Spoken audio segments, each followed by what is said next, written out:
Yeah, guys, welcome back to KLs, and today it is now your WWE Wrestlemania 38 Night 2 review. And wow, what WrestleMania in general it was. I mean, I've already spoken about Night 1 on the watch along that I did, but WrestleMania Night 2 was very good. It was very good.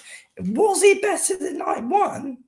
It well and truly could have been, to be honest with you. It really could have been. I thought both nights were absolutely fantastic. I loved that. I just loved both nights. I think that they were just both absolutely fantastic. And I was just really sports entertained, really.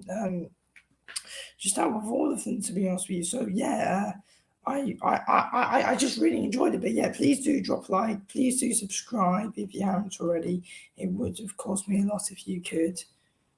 So yes, but yeah, what's everyone's thoughts? I mean, I personally think it was very good. I think it was very good. But yes, what are my thoughts on Night 2? We are, of course, going to be going through that now. So yeah, I've got my notes and everything as well. So yeah, the first match of the night was RK Bro defending their Raw Tag Team Championships against the Street Profits and the Alpha Academy. Yeah, this match was just really fun to watch just throughout the whole match, really. To be completely honest with you, I think all of the teams had a great showing. I thought the Street Profits were very fun to watch, as they usually are. RK Bro always very fun as well, and the Alpha Academy are all right as well. But yeah, overall, there were just some great moves. There were loads of dives out, suicide dives out onto the other teams. Chad Gable did a brilliant flip onto everyone at a point. I think this match, it was a very good way to get the show started, in my opinion. I think it was a very good show starter, and I did, of course, get a lot of enjoyment out of it, which I am happy about as well. So, a rating, what would I rate this match out of 10? I would give it a 7 out of 10. RK Bro ended up winning the match. I mean, first of all, we saw a brilliant RKO out of nowhere from the top rope by Riddle. He just jumped onto the top rope RKO. And then that happened, and then Randy Orton did an amazing RKO as well, which ended the match 1, 2, 3. And that was it. RK Bro retained their titles in extremely good fashion. I really enjoyed the finish to this match. I think it was very good. So yeah, that's that for that match. The next match we had Omos versus Bobby Lashley. This is an interesting one, in my opinion. This was actually an interesting one. I mean, Omos was dominant for most of this match, in my opinion. I mean, he just got him down. I mean, Omos just one massive punch to the back floored Bobby Lashley. You never usually see that happen to Bobby Lashley, but Omos, we all know how powerful Omos is, though.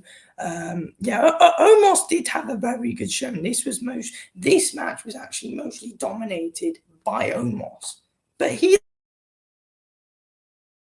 lost to Bobby Lashley. He did lose to Bobby Lashley. Bobby Lashley did a back spear, so he speared him from the back to the ribs, and then Omos, he wins the match. And so that's almost his first loss. I think Omos should have won, but obviously Bobby's still a big star as well, and we want to get him back into the title picture. But if you want to keep building Omos up, then I think Omos should have won this match. I think Omos should have won. I mean, if Bobby lost, I don't think it would have mattered if Bobby lost. But Omos lost. It does matter, but if Bobby lost, I mean, Bobby's just at a point where, we can lose the match. It does matter. He's still a big star, but Omos needed to win this. As at WrestleMania as well, just to get his name out there as well. And, his matches are getting a lot of views on YouTube as well. I think Omos should have won, but, he still had a good showing. But am I disappointed? No, because Bobby Lashley's a big star as well, who you want to get back into the title picture. So, yeah. But what do I give this out of 10? I just give it a 6 out of 10. Just average, really, kind of. Just an average match. Next up, though, we got a really fun match again. We got Johnny Knoxville versus Sami Zayn. This one was really good. I got a lot of enjoyment out of it. It was kind of just a sports entertainment match more than a wrestling match. Obviously, it was an anything goes match. Yes, I did really enjoy this one. I mean, that's the point of the match. Johnny Knoxville bashed two bin lids against Sami Zayn's head about 3 times, I think it was. We also got bloody, what was his name? Party Boy, who stripped in the ring. And then Sami Zayn was like, oh my God, that was weird. And he was flashing his ass everywhere. It was weird, just to say. And then we got Wee Boy, I think that's his name, who's the dwarf. He was very good. I mean, he just came out of nowhere, started smashing Sami Zayn up against the barricades, got him in the ring, and then Johnny Knoxville did a move. Sami kicked out. Johnny Knoxville was pretty good. He did get his group involved as well, which I think was good. It is anything goes as well, and it's of course good when you see everyone team up on Sami Zayn. We all enjoy seeing that. Yes, overall, I really enjoyed the match. And, obviously there was a table with a load of mouse traps on it. Sami Zayn got put through that. Johnny Knoxville also got put through a table, but the main one was when Johnny Knoxville literally just slammed Sami Zayn onto the table with the mouse traps, which was outside the ring, which was good to see. Gets back in the ring. Then they set up a massive mouse trap. And then that goes on to Sami Zayn. And then Sami Zayn shoulders a pin. Johnny Knoxville goes for the cover. Johnny Knoxville wins. Very good match. I got a lot of entertainment out of this, so I'd give it a 7 out of 10, to be honest with you, because entertainment. Obviously, it wasn't like a proper wrestling kind of match. But yeah, lots of shenanigans. But yeah, I was very entertained by it. So yeah, I'll give it a 7 out of 10. Solid 7. What match was after this? Let me just go to my notes and check. What match was after? Oh yeah, we got the triple threat women's tag team match. I wasn't exactly into this match. What I got from it, Liv and Rhea did a double power bomb from each rope. Sasha Banks and Naomi had a good showing. Sasha Banks and Naomi ended up winning the titles, and Sasha Banks and Naomi, the new women's tag team champions. So yes, interesting. I mean, I expected Rhea and Liv to win, but yeah, good result. Good result though still. So yeah, big win for Sasha Banks and Naomi in that one. But so yeah, I haven't got too much to say on that. What would I give out of 10? 5 out of 10. Actually, no, wrestling wise, no, it wasn't that bad. I just didn't really pay too much attention to it because, in all honesty, I don't really care about this match. It can just get a 6, really, because, the build hasn't been great, and the women's tag team division is just all over the place. You just chuck random tag teams together and just chat. Yeah, that's what they just do. Oh, but yeah, next up, we got a really good one. We got Edge versus AJ Styles. Very technical, this one was. It was extremely technical.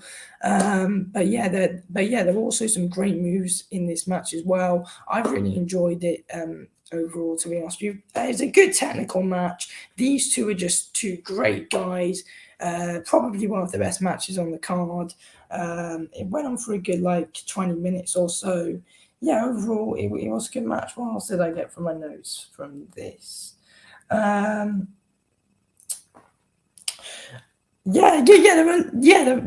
were lots of moves. I believe there was a really good move on the ring apron, actually, as well. But yes, this one was interesting because this actually ended with AJ Styles having Edge down, about to do the phenomenal forearm. So he's about to do the phenomenal forearm.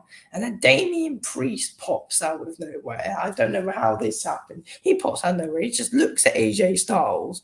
AJ Styles is like, what are you doing here in my business? Yeah, I thought you were feuding with Finn Balor. Well, that's what I was thinking anyway. And then Edge does a mad spear just as AJ just got caught off guard, distracted. Edge got too much time to recover. A mad spear when AJ jumped for the phenomenal forearm. Cover 1, 2, 3. Edge wins the match from a distraction from Damian Priest. which the ending I find weird because I thought Damien was feuding with Finn, but it is what it is. It was interesting. We could be building something to see with what's happening with Edge and Damien Priest now, like them as a team. I don't know, but yeah, they were both celebrating with each other at the end of the match. So could we see something between those two? I mean, we could do.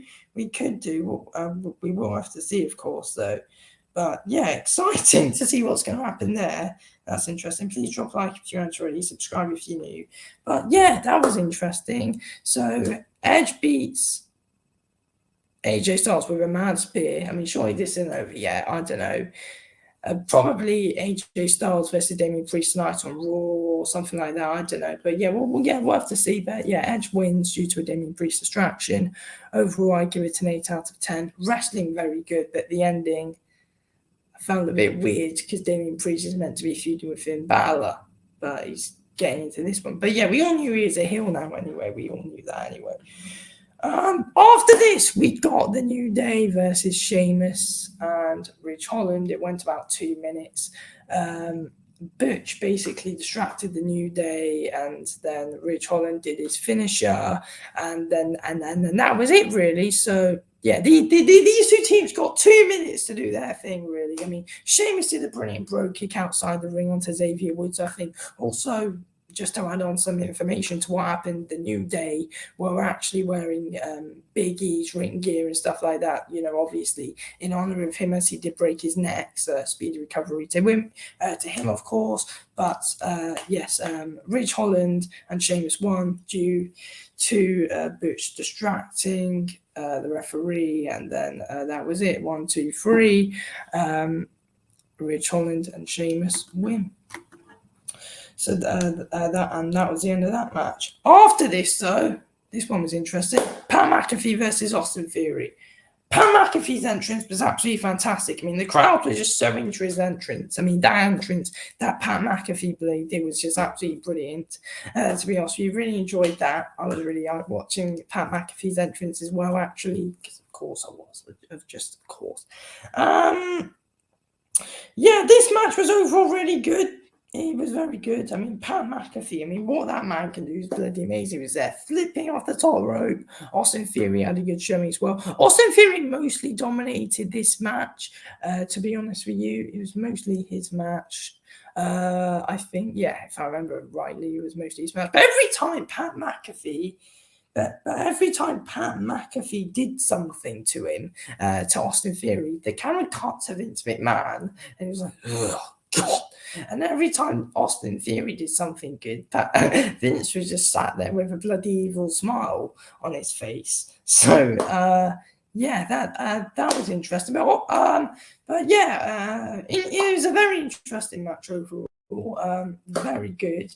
Pat McAfee ended up winning by a roll-up, but I think, obviously we don't really like seeing matches end via roll-ups, but this one did, and I'm cool with it though. I'm cool with it. I think it was probably the right thing to do anyway, just to kind of protect both of them really. Pat McAfee just kind of caught Austin Theory off guard, but Pat McAfee was kind of just milking it in a lot though. He was just kind of milking everything in, which kind of caught him off guard in the match, but Pat McAfee did win via roll-up though. And yeah, Pat McAfee won the match, which was very good. But after the match was interesting. I mean, what on earth happened here? So Vince McMahon and Austin Theory were just furious outside the ring. And then Vince McMahon ended up getting into the ring. He ended up having a match, and then he ended up actually having a match with Pat McAfee. Obviously, Pat McAfee literally didn't even touch him because he can't do anything. He's the boss. Austin Theory got involved in this one as well because he just pulled him, and then Austin Theory got involved attacking him and stuff like that. But, the ref didn't disqualify because you can't disqualify Vince McMahon. That's what the commentators were saying anyway. And then, Vince McMahon ended up winning the match against Pat McAfee. So, that was that. So Austin Theory versus Pat McAfee gets a 7 out of 10. This one God knows. I don't even know what to say about this one. 4 out of 10. I don't know. But after the match, thank God for this. Stone Cold Steve Austin came out. He came along hitting stunners. He gave a stunner to Austin Theory with his beer, and then he came in, gave a beer to Vince McMahon. Vince thought he was gonna stunner him, but just for a beer. And then Stone Cold Steve Austin did end up stunnering Vince McMahon out of nowhere, but it was the worst stunner I've seen in my life. But it is obviously because Vince is old and you don't want to hurt him too much. But stunner on Austin Theory is very good though. But Stone Cold Steve Austin ended up stunnering Vince McMahon as well, but it's the worst out which was ever done on, really. And then Pat McAfee came in, and then Pat McAfee then came in. They were celebrating with a beer. They were celebrating for like 2-3 minutes, and then eventually Stone Cold Steve Austin does a mad stunner onto Pat McAfee, and then you can see the beer on the impact Pat just spat out of his mouth from the impact. I mean, that was an amazing stunner as well, though. And then Stone Cold Steve Austin ended up celebrating again with Texas after the night before where he beat Kevin Owens. So, Stone Cold Steve Austin had a great showing at this year's WrestleMania Night 1 and Night 2. So, fair play to him. He still got it. After this, we of course got, after this we got The Undertaker doing the Hall of Fame ceremony. It might have been before, but he did do a Hall of Fame ceremony. Also I forgot to mention Triple H was actually at the start of the show as well. So we got the main event of the evening, Roman Reigns, or Brock Lesnar versus Roman Reigns. Very good match. Well, was it? It was decent. I mean, I expected it to be longer. I expected it to be a bit better. But these two had a decent showing. Brock had a decent showing. I mean, he got an armbar in at a point. I mean, Roman Reigns, I believe, Roman Reigns kicked out to the F5 in this match. I think, Brock kicked out with some good moves as well. It was overall a very good match. Well, it was overall a pretty decent match. Brock got, I think the main highlight big highlight of the match was when Brock got that big armbar in on Roman Reigns. He got the armbar in on Roman Reigns, and then that was locked in on Roman Reigns. And then once Roman Reigns got Paul Heyman actually, if you saw the replay, actually gently kind of pushed the ropes to Roman Reigns so that way Roman can get it. He was in the hole for at least 2 minutes. And then after that, Roman Reigns was like, I think my shoulder's popped out. I think I dislocated my shoulder.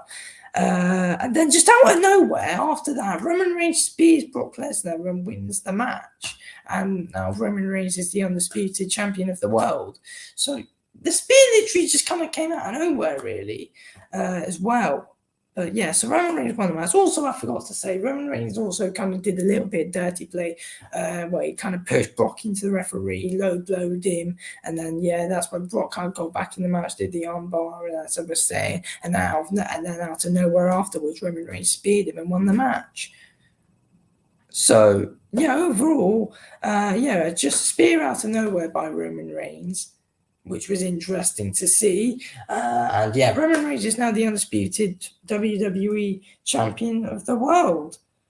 So, Roman Reigns won that. I mean, I didn't suddenly expect him to suddenly just pop out of the armbar where he's screaming, I think I dislocated my shoulder, to suddenly just pop out like 30 seconds later with a spear and then win the bloody match. So, I didn't see that coming. I did not expect that. That kind of just came out of nowhere, caught me by surprise, actually. But that was interesting. What does the match get overall? It was below expectations. It should have gone on longer. I don't know why it didn't. So it gets a 7 out of 10. So I guess, it gets a 7 out of 10. Yes, it gets a 7 out of 10. What does the show rating overall get? What does Night 1 get? Night 1 got an 8 out of 10 from me. I'm giving Night 1 an 8 out of 10. What does Night 2 get? I think night 2 gets an 8 out of 10 as well. I think both shows were as good as each other, really. And yeah, I think WrestleMania is definitely the best pay-per-view of the year so far, of course. I mean, obviously, it's WrestleMania, it's always going to be good. But yeah, I think this was the best WrestleMania in a long time. I think it beats last year. I think it beats the year before, obviously. So it beats 37, it beats 36. Well, obviously, that was behind closed doors. I think it beats 35. It beats 34, it beats 33, it beats 32. Does it beat 31? 31 was very good. 30 was very good as well. 29, nah. I don't think it beats 29 or 28. But I think in the last like 8 years, that's probably like the best one, like one of the best ones. It's definitely top 2. 100%. It was very good to watch. We got Stone Cold Steve Austin return, and that's the first match I've ever witnessed live of Stone Cold Steve Austin in my lifetime, because I've just been too young to watch him. That was on night 1. Then we got him tonight. I got to witness Vince McMahon in a match, which might be a first as well, actually. Yeah, it was weird. So I got 2 minutes, yeah. And then, yeah, I think very interesting, to be honest with you. Very interesting overall. Well, what else do we get? Well, yeah, we got an undisputed champion again. It wasn't the greatest match that we expect. Yeah, I mean that's the disappointing thing. That match was just clearly overhyped. That it was overhyped just to get what we got, really.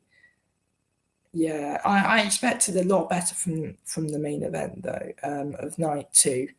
I mean, yeah, like the women's SmackDown Women's Championship, that match wasn't exactly great on night 1, and then the undisputed title match on night 2 wasn't great. But the main event on night 1 was good because we got Stone Cold versus Kevin Owens, which was good. And I think that's actually better than the undisputed match overall, really. I'm just a bit disappointed with how the undisputed title match went. I'm glad Roman won because he of course should have, and I of course love Roman Reigns, so I'm glad Roman won. But it's just the match quality just wasn't there. Just wasn't right. But yeah, it is what it is at the end of the day. It wasn't bad. It was not a bad show at all. Well, it wasn't bad. It was a fantastic show. I mean, it wasn't a bad match, the undisputed match. It wasn't a bad match. It was just overhyped a lot. If we want to get, from what we just saw, but it was decent. It was decent, and yeah, very good overall. To be honest with you, I enjoyed myself a lot through the 2 nights. I think it was very good, very good overall. So yeah, 2 nights again next year in Hollywood. I wanted The Rock to turn up tonight and confront Roman, but he didn't. But last night, shall I say? I wanted him to turn up last night, but he didn't. But there's still time. Hopefully we get Roman versus The Rock next year at Hollywood. I think that's definitely realistic of happening because, of course, The Rock's a Hollywood star, so we could see that in Hollywood. Let's be real here. So, yeah, I reckon Roman versus The Rock's happening next year. Anyway, I am going to end this video here. Thanks for watching this video of King Ols. I'll speak to you soon. Anyway, thanks for watching. Peace out.